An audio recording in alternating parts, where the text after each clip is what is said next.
Process of decomposition के बाद हमारे पास आ जाता है energy flow. Energy flow unidirectional होता है, ये एक ही डायरेक्शन में एनर्जी फ्लो करती है। एनर्जी फ्लो को समझने से पहले ये समझो कि जो अल्टीमेट सोर्स ऑफ एनर्जी है ना अर्थ पे, that is sun. Sun is the only source of energy for all the ecosystem on earth. Earth पे जितने भी इकोसिस्टम है सबका जो अल्टीमेट एनर्जी सोर्स है that is sun only, except for deep sea hydrothermal ecosystem. मतलब कि deep sea का मतलब अगर ये सी है तो सी का जो ऊपर वाला सरफेस है वहाँ पर तो लाइट एक्सपोज्ड है, लेकिन नीचे जो सरफेस है लाइट कहाँ तक जाएगी, बहुत नीचे तक तो नहीं जा सकती ना। तो यहाँ पर भी लाइफ सोर्सेज होते हैं, उनके लिए सन एनर्जी का अल्टीमेट सोर्स नहीं है। वो केमिकल से या किसी और तरीके से, मेजरली केमिकल से अपना खाना बनाते हैं, कीमोट्रॉफिक होते हैं वो। एक बात आपको और याद रखनी है कि less than 50% of the incident solar radiation is photosynthetically active radiation, जिसको हम PAR बोलते हैं। दिस मीन्स कि सन से जो एनर्जी आ रही है जिसको प्रोड्यूसर्स यूज़ करते हैं अपना खाना बनाने के लिए, बेसिकली प्लांट्स, तो वो 50% एनर्जी का 50% ही वो यूज़ कर पाते हैं। और उस 50% में से मतलब कि जो फोटोसिंथेसिस के लिए जितनी लाइट आ रही है ना वो सिर्फ 50% आ रही है, 50% से भी कम, एक्चुअली लेस देन 50%। और उस 50% को हम बोलेंगे कि वो PAR है, फोटोसिंथेटिकली एक्टिव रेडिएशन है, जिसको फोटोसिंथेसिस के लिए यूज़ करा जाएगा। अब उस 50% में से भी बेटा सिर्फ 2 to 10% ही है जो प्लांट्स यूज़ कर पाते हैं अपना खाना बनाने के लिए। मतलब सन से कितनी एनर्जी आ रही है, बहुत सारी एनर्जी आ रही है, लेकिन फोटोसिंथेसिस के लिए कितनी यूज़ हो रही है, लेस देन 50%। उस लेस देन 50% में से प्लांट कितना यूज़ कर पा रहे हैं खाना बनाने के लिए, 2 से 10% यूज़ कर पा रहे हैं। मिल तो उनको 50% रही है, बट वो यूज़ लेस देन 50% मिल रही है उनको, लेकिन वो यूज़ कितना कर पा रहे हैं, 2 से 10% तक ही वो यूज़ कर पा रहे हैं। और जब एनर्जी प्लांट को मिलती है जिससे वो अपना खाना बनाते हैं तो फिर क्या होता है, अब देखो इसको समझने से पहले ये समझो कि लॉ ऑफ थर्मोडायनामिक्स क्या कहता है हमें। लॉ ऑफ थर्मोडायनामिक्स हमें कहता है कि एनर्जी को ना तो हम क्रिएट कर सकते हैं, ना हम उसको बना सकते हैं, ना ही बनी हुई एनर्जी को हम डिस्ट्रॉय कर सकते हैं। हो क्या सकता है, सिर्फ एनर्जी एक फॉर्म से दूसरी फॉर्म में चेंज हो सकती है। ये फर्स्ट लॉ ऑफ थर्मोडायनामिक्स है जो हम छोटी क्लासेस से पढ़ते आ रहे हैं। इसको हम इकोसिस्टम से रिलेट कर रहे हैं कि क्या होता है कि जब कोई चीज़ एनर्जी प्रोड्यूस कर रही है वो एनर्जी एक फॉर्म से दूसरी फॉर्म में चली जाएगी, लेकिन ना तो वो क्रिएट हो सकती है ना वो डिस्ट्रॉय हो सकती है।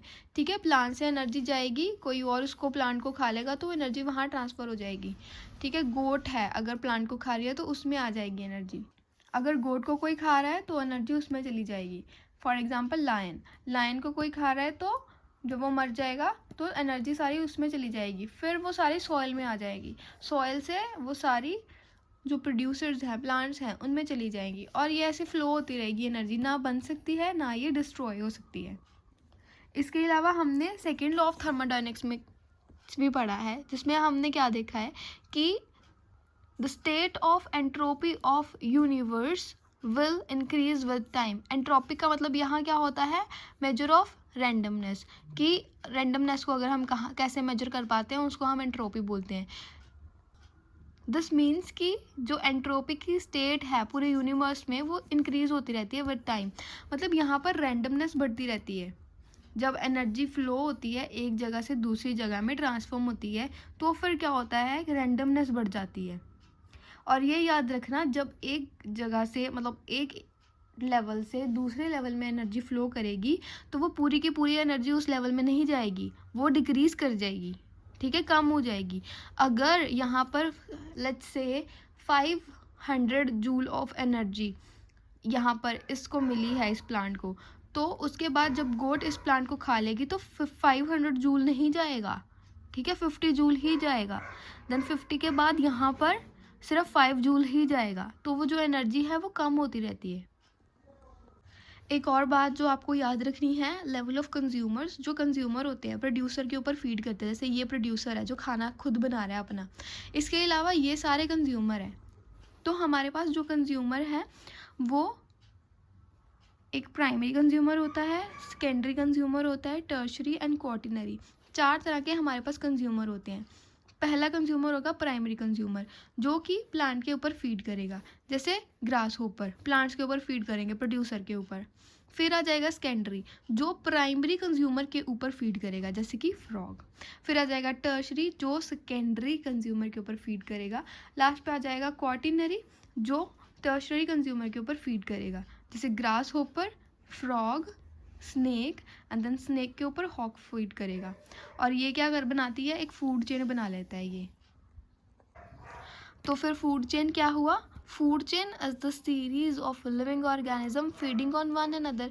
एक ऑर्गेनिज्म को दूसरा ऑर्गेनिज्म खा रहा है, तो ये जो सीरीज़ है, ये जो इवेंट्स हैं जिसमें एक ऑर्गेनिज्म दूसरे को खा रहा है, that is known as food chain. ये फूड चेन बनाते हैं। जैसे प्रोड्यूसर था, प्रोड्यूसर के ऊपर प्राइमरी कंज्यूमर ने फीड करा, प्राइमरी के ऊपर सेकेंडरी ने फीड कर लिया, तो ये एक फूड चेन बन गई। अब जो फूड चेन होती है उसकी टाइप्स होती हैं। 2 टाइप्स हम यहाँ पर पढ़ेंगे, GFC एंड DFC। GFC में क्या होता है, ग्रेजिंग फूड चेन होती है, जो कि ग्रीन प्लांट से स्टार्ट होती है। DFC में डेट्रस फूड चेन होती है, जो कि डीकम्पोजर से स्टार्ट होती है। इसके एग्जाम्पल करते हैं, पहले इसको समझते हैं। जो ग्रेजिंग फूड चेन है, जिसको हम GFC बोलते हैं, इसमें सबसे पहली जो चीज़ होगी, हमारा सबसे पहला जो लेवल होगा वो होगा प्रोड्यूसर। प्रोड्यूसर के ऊपर जो फीड करेंगे वो हर्बीवोर्स फीड करेंगे, हर्बीवोर्स के ऊपर कार्निवोर्स फीड करेंगे। कंज्यूमर अभी हमने पढ़ा कि डिफरेंट लेवल के होते हैं। जब हम फूड चेन कोई बनाएंगे तो वहाँ पर हम लेबल कर सकते हैं कि वो कौन सा कंज्यूमर है। But you need to remember that producer के ऊपर हर्बीवोर्स और हर्बीवोर्स के ऊपर कार्निवोर्स फीड करते हैं। और यहाँ पर क्या होता है, जो अल्टीमेट सोर्स है एनर्जी का वो सन होता है इस फूड चेन में, क्योंकि प्रोड्यूसर क्या करेंगे, प्रोड्यूसर अपना खाना खुद बनाएंगे और वो सनलाइट के बिना अपना खाना नहीं बना सकते हैं। तो इसीलिए जो अल्टीमेट सोर्स है एनर्जी का वो सन है यहाँ पर। इसके अलावा मैक्रोस्कोपिक ऑर्गेनिज्म इस फूड चेन में इन्वॉल्व होते हैं। मैक्रो मीन्स बड़े ऑर्गेनिज्म इस फूड में इन्वॉल्व होंगे, बड़े ऑर्गेनिज्म। इसके अलावा हमारे पास डेट्रस फूड चेन आती है, जिसको हम DFC बोलते हैं, जो डीकम्पोजर से स्टार्ट होती है। इसमें माइक्रोस्कोपिक ऑर्गेनिजम्स और सब सॉइल के जो ऑर्गेनिजम्स होते हैं वो इन्वॉल्व होते हैं। और यहाँ पर जो एनर्जी का मेन सोर्स है वो डेट्रस है। डेट्रिटस हमने पढ़ा था क्या होता है। डेट्रिटस अभी पिछली वीडियो में हमने देखा था कि जो रॉ मटेरियल है, डीकम्पोजर्स जिसके ऊपर फीड करेंगे, जो चीज़ डीकम्पोज होनी है उसको हम डेट्रिटस बोलते हैं।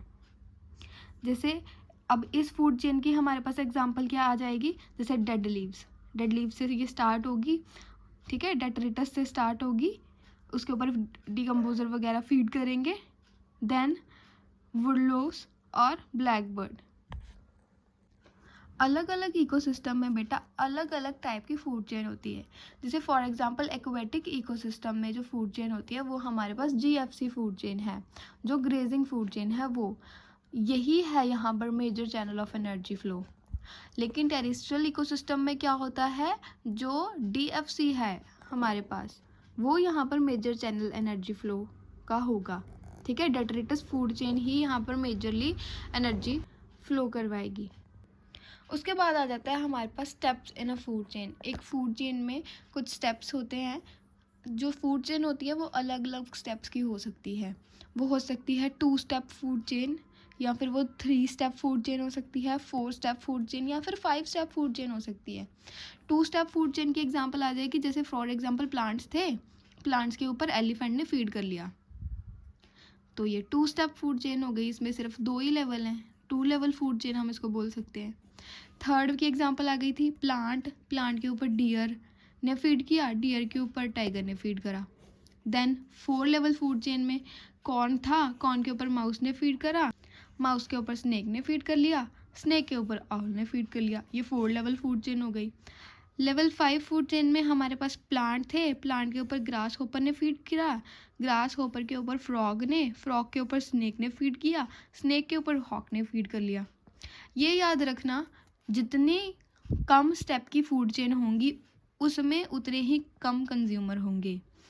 जैसे यहाँ पर सिर्फ एक ही कंज्यूमर है, ये तो प्रोड्यूसर हो गया ना, यहाँ पर सिर्फ एक ही कंज्यूमर है। जैसे जैसे बढ़ेंगे 5 लेवल पर आ गए, यहाँ पर देखो 4 कंज्यूमर आ गए हमारे पास, 1 2 3 4। जैसे जैसे हमारे पास लेवल्स बढ़ते हैं, स्टेप्स बढ़ते हैं, वैसे वैसे हमारे पास कंज्यूमर भी बढ़ते हैं, लेकिन एनर्जी वो डिक्रीज़ होती है। प्लांट से डियर में कम एनर्जी आएगी, डियर से टाइगर में कम एनर्जी आएगी। अलग अलग इकोसिस्टम की जो फूड चेन होती है वो डिफरेंट होती है। जैसे आप देख सकते हो कि जो गार्डन इकोसिस्टम है वहाँ की फूड चेन डिफरेंट है, और जो फॉरेस्ट इकोसिस्टम है वहाँ की फूड चेन बिल्कुल डिफरेंट है। नेक्स्ट हमारे पास आ जाता है ट्रॉफिक लेवल। ट्रॉफिक लेवल्स क्या होते हैं? जैसे अभी हमने देखा, मैं आपको कब से बोल रही हूँ कि लेवल्स होते हैं, तो बेसिकली वो लेवल्स नहीं होते, वो ट्रॉफिक लेवल होता है। ये वर्ड से आप फेमिलियर नहीं थे, इसलिए मैं सिर्फ लेवल्स बोल रही थी। तो सबसे पहले एक लेवल होता है प्रोड्यूसर, ठीक है। देन उसके ऊपर प्राइमरी कंज्यूमर फीड करते हैं, प्राइमरी कंज्यूमर के ऊपर secondary, then tertiary and then quaternary. अब जो प्रोड्यूसर्स हैं उनको हम फर्स्ट ट्रॉफिक लेवल में काउंट करेंगे और उसको T1 से डोनेट करा जाता है। ऐसे ही प्राइमरी कंज्यूमर जो सेकंड पे आ रहे हैं, इनको हम सेकंड ट्रॉफिक लेवल में इंक्लूड करेंगे। यहाँ पर थर्ड जो सेकेंडरी कंज्यूमर है तीसरे नंबर पर आ गए ना, इसीलिए हम इसको थर्ड ट्रॉफिक लेवल में इंक्लूड करेंगे और इसको T3 का नेम दिया जाएगा। ऐसे ही टर्शरी कंज्यूमर को हम T4 बोलेंगे, ये आ जाएंगे हमारे फोर्थ ट्रॉफिक लेवल, और ये हो जाएगा हमारा fifth trophic level T5 quaternary consumer. Next है हमारे पास 10% लॉ ऑफ एनर्जी फ्लो। ये आपने क्लास 10th में भी पढ़ा था, जिसमें हमने देखा था कि जब एक ट्रॉफिक लेवल से दूसरे ट्रॉफिक लेवल में, मतलब एक ट्रॉफिक लेवल को कोई फीड करता है दूसरा ऑर्गेनिज्म जो सेकंड ट्रॉफिक लेवल में आता है, तो उसमें पूरी की पूरी एनर्जी नहीं जाती। जैसे मैंने अभी आपको एग्जांपल दी थी कि अगर सन से प्रोड्यूसर ने अपना खाना बना लिया और इसके पास जो एनर्जी आई है वो इसके पास एनर्जी है 5000 किलो जूल।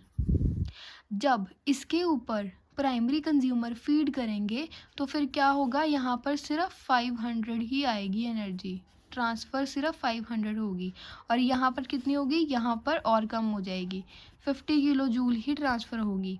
और यहाँ पर लास्ट नेक्स्ट ट्रॉफिक लेवल में आते आते सिर्फ 5 kg रह जाएगी हमारे पास, ठीक है। तो ये 10% एनर्जी जो लो है, इसका मतलब यही है कि 10% फूड एनर्जी ट्रांसफ़र होती है एक ट्रॉफिक लेवल से दूसरे हायर ट्रॉफिक लेवल में। इसको लैंडमैन्स 10% लॉ भी बोला जाता है, which means only 10% of food energy, सिर्फ 10% फूड एनर्जी का ट्रांसफ़र होगा फ्रॉम वन ट्रॉफिक लेवल, एक ट्रॉफिक लेवल से हायर ट्रॉफिक लेवल में।